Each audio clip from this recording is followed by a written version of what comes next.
want to talk about the biggest and the most important story in the world, the Wuhan coronavirus. This coronavirus is a catastrophe on the scale of Chernobyl for China, but actually it's probably worse than Chernobyl, which was localized in its effect. The coronavirus could result in a global pandemic. While you were all sleeping overnight, the number of diagnosed cases in China increased by 30%. Now, let me be clear, that's not new cases, that is just newly admitted cases. It is probably several orders of magnitude higher than that.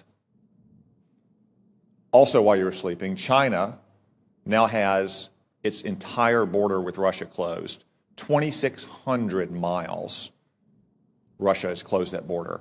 El Al has shut down travel between Israel and China. Air France has shut down travel between China and France. And that's in addition to all the other countries that have already shut down travel. From what we know so far, and there's still many unknowns, this virus could have both a long incubation period, as much as 14 days, and individuals could be contagious while asymptomatic, which was not the case with SARS in 2003.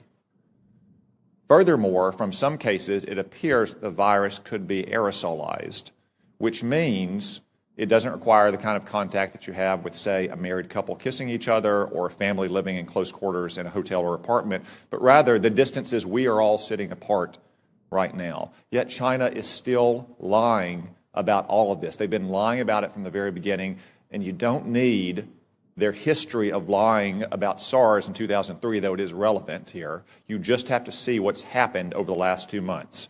We now know that the first case manifested no later than December 1, even though China didn't reveal it to the WHO until a month later on December 31st, when they continued to hide it from their own citizens. And they continued to say that it had been contained inside Wuhan. Today, it is in every single province in China. They also claimed for almost 2 months, until earlier this week, that it had originated in a seafood market in Wuhan, that locals had contracted it from animals in, say, bat soup or snake tartare. That is not the case. The Lancet published a study last weekend demonstrating that of the original 40 cases, 14 of them had no contact with the seafood market, including patient 0. As one epidemiologist said, that virus went into the seafood market before it came out of the seafood market. We still don't know where it originated. Could have been another seafood market. Could have been a farm. Could have been a food processing company. I would note that Wuhan also has China's only biosafety level 4 super laboratory that works with the world's most deadly pathogens, to include, yes, coronavirus. Now, look at China's own actions. They have quarantined 60 million people, 60 million, more than the entire population of our West Coast. They've shut down schools indefinitely. Classes canceled nationwide indefinitely. Hong Kong, a part of China, has basically shut down all travel from the mainland. That's why it is essential that we immediately stop all travel on commercial aircraft between China and the United States.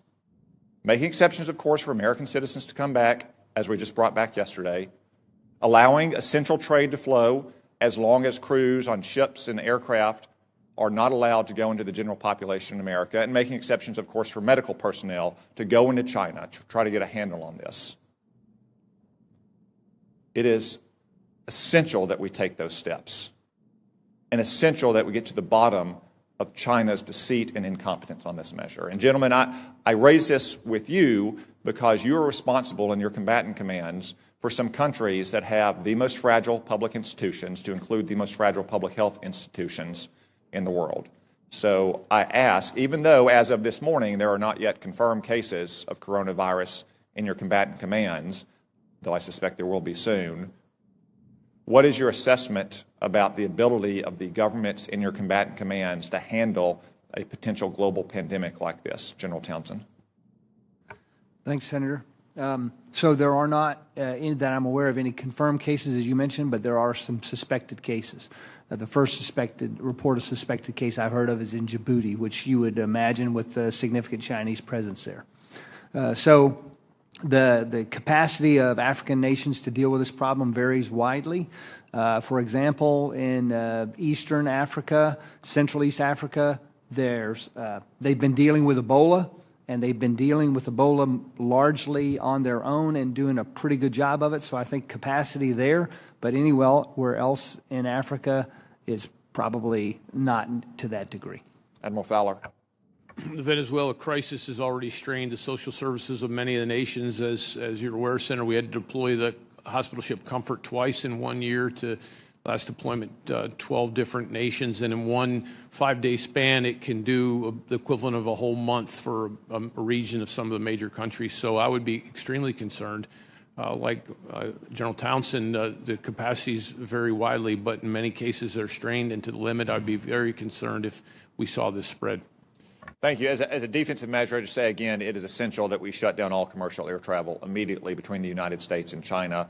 As an offensive measure, because that probably won't stop it entirely, and because if it becomes a global pandemic, we have to deal with countries with very limited capabilities here. We need a Manhattan Project level effort to work with our best research scientists and laboratories in this country to develop a vaccine as quickly as possible.